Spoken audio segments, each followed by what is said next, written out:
Every year on Backyard Farmer, we'll get a variety of questions dealing with the health of our shrubs, in particular our flowering shrubs like lilacs that are behind me, viburnums, forsythia, honeysuckle, you name it, kind of these big flowering shrubs that we have in our landscape.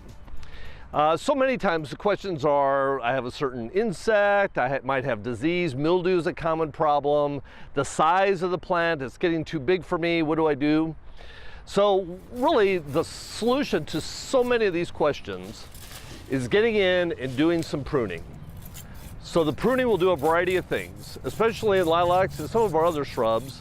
If we have insects that are infesting it, by taking out the oldest canes, the oldest wood, we'll help remove those insects from there. And if you take them someplace where they're ground up, all the better, so that way we know that those bugs are going to be chopped into little bits. The other thing that doing that does is also brings the size down, so it's a more manageable size. We don't have that 12-foot tall lilac in our yard anymore. Now it's only 6 to 8 foot, or be it a viburnum or forsythia, we just bring the size down to the size that we had anticipated when we planted it in the first place.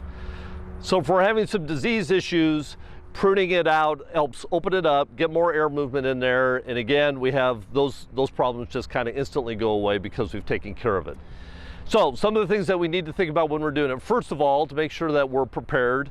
You know, for something like this, we're gonna want some sharp saws. I have a folding saw here that works very well for things. If you have bigger canes or bigger shrub, you might wanna use a larger handsaw with a fixed blade.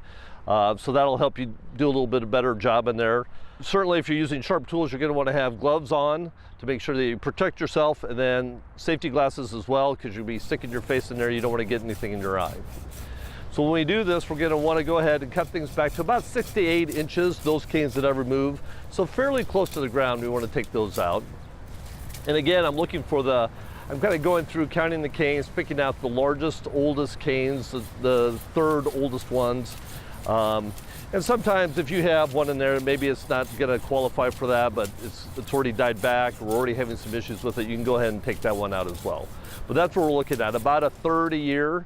And if you do that on a fairly consistent basis, every year you go in and take a few canes out, you'll find that plant's at a good size, it's going to flower more prolifically, so you're going to have a better flower effect every year, and we're not going to have the insect and the disease issues that you've been dealing with.